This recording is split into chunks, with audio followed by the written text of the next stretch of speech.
also tear stains. So, we are gathered here to mourn the loss of sexual possibility.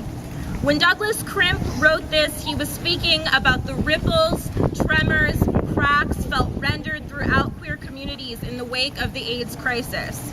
This was a mourning without end, because while we can recognize physical pain, reel with literal fever, and grieve a tangible death, thousands of tangible deaths, to be queer in this society and in the world, both in the 1980s and still today, is to never fully know a return to normal. When I weep for the hot shame beating through my vulnerable body, I weep with you. I weep with all of us in our many baby queer incarnations. As we learn about our intersectional oppressions, our shared histories, the need for a recognition of grief and a witnessing of wounds, this hope does not dissipate. We choose the word mourn with intention. We choose the words remembrance and memorial with intention. My head and heart are quaking with loud tears.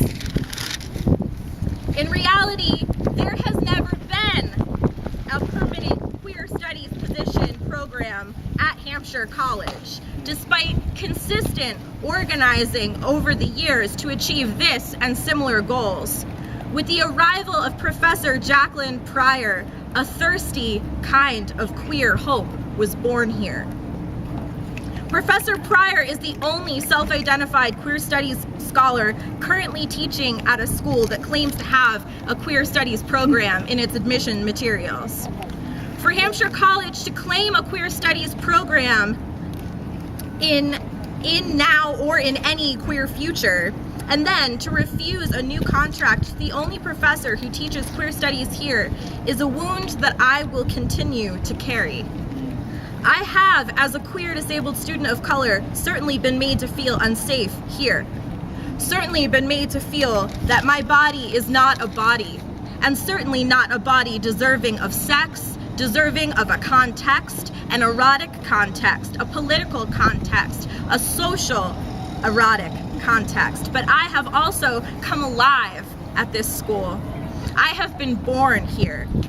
A friend once taught me that every time we experience a wound, a creature is born to help us with our healing. We learned this when we were in the wrong bathroom at the wrong time in the music and dance building, and we shall learn this now too.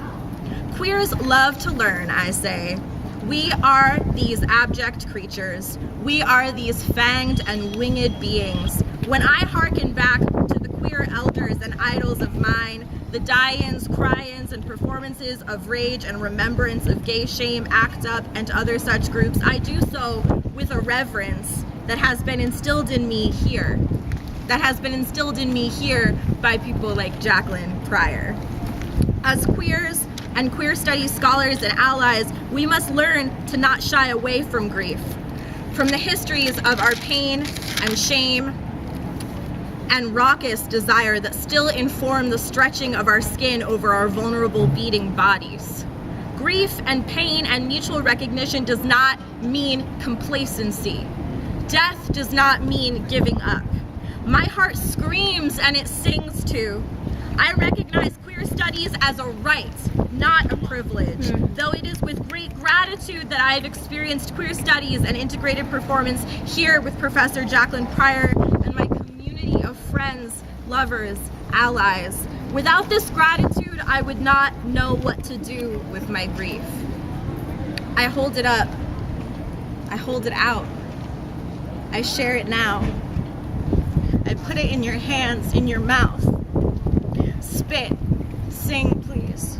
Without queer studies, we lose sight of our queer future. Thank you for being here.